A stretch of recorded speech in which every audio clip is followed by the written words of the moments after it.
আমি এখন একটু টাটকা খবর পেলাম মাইরি, সিরিয়াসলি বলছি। ওই আইপ্যাক আছে না, আইপ্যাকের যে ডিরেক্টর কি নাম বলে জানো, ওই ভিনেশ চান্দাল এরকম কিছু নাম বলে, তাকে ইডি গ্রেপ্তার করে নিচ্ছে।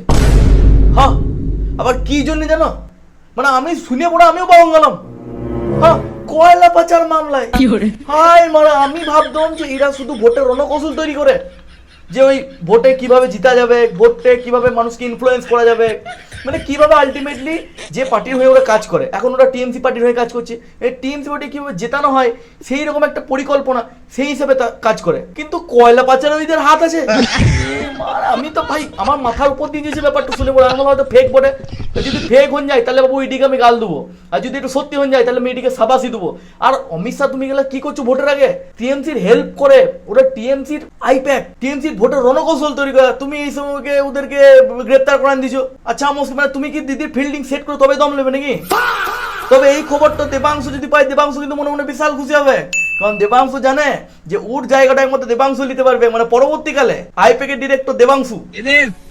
এটারও দায়টা আমাদের, সত্যি বাংলার মানুষের কাছে আমরা ক্ষমা চাইছি।